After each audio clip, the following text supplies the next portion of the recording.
Hello everyone and welcome back to Lucky Loaders 15, where I'll be giving you two selections for tomorrow's racing. Now before we get into them, I quickly just want to reflect on how our tips performed today. In the end, it wasn't a particularly great day as both of our selections were disappointing.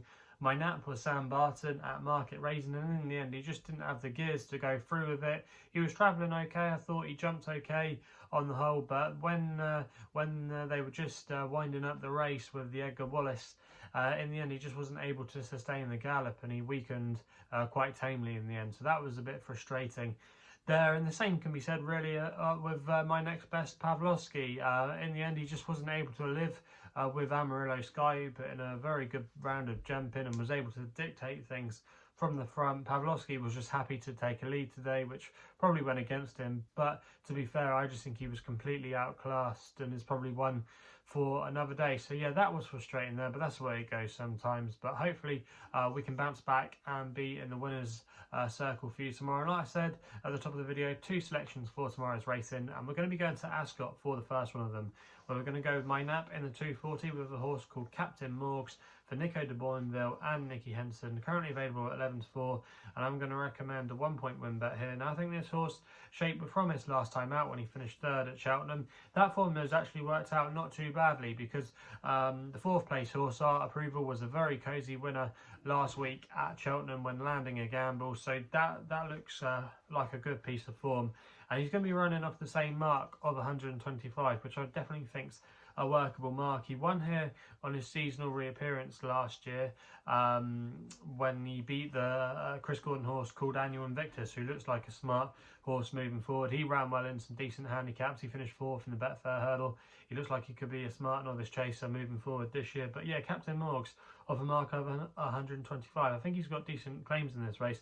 There's also as well quite a few pace angles to it as well, and that could just help him settle, because in the past, especially last season, he was a little bit keen, which was his undoing at times. He definitely showed ability, but he wasn't the most straightforward, and I just think in a race of this nature where they're going to go hard, there's a few in here that like to go on with it, it could just set up really well for him. So we know he likes the course. I think a mark of 125 is fairly workable. The ground should be fine, and also as well, this is a race that Nicky Henson has done well in the past. He won it last year with the likes of Buzz. He won it a few years ago with Vidana Blue, who was a good mare for him. So I think, yeah, this horse has got a bit of scope for potential, and off the mark of 125, I'd be disappointed if he couldn't defy this mark tomorrow, and that's why he's going to be my nap of the day. We then go to Chepstow to the 325 with my next best, with a horse called $60 more for Jack Tudor, riding for Colin Tizard, currently available at 11-2 at the time recording with William Hill. Going to recommend a 0.5 each way selection here. Now this horse I thought shaped with promise when on his seasonal return last time out, recording a second place finish at Fontwell. In the end, even though it didn't look a particularly strong race on paper at the time, it actually worked out okay, because the third place horse, White Hart Lady, was a winner for us on the YouTube channel earlier in the week at Fontwell, so it's good to see the form being boosted there, and he had to give her quite a bit of weight that day, so that was nice to see the form boost. But yeah, he travelled very well into the race. He was ridden prominently that day, just tracking the pace, and he just seemed to get outpaced in the closing stages. And I just think this extra stamina test tomorrow, going up and tripping extra a couple of furlongs, could definitely unlock a little bit more improvement. He got raised £1 for that effort by the handicapper, which I think is fair. Jack Tudor as well is also an interesting jockey book and does very well at Chepstow, one of his local tracks. Obviously he broke on the scene when he won on Potter's Cross, when he won the Welsh Grand National there a couple of years ago. But yeah, I just think there's a lot to like about this horse's chances. I think the ground will be fine, the yard are going well.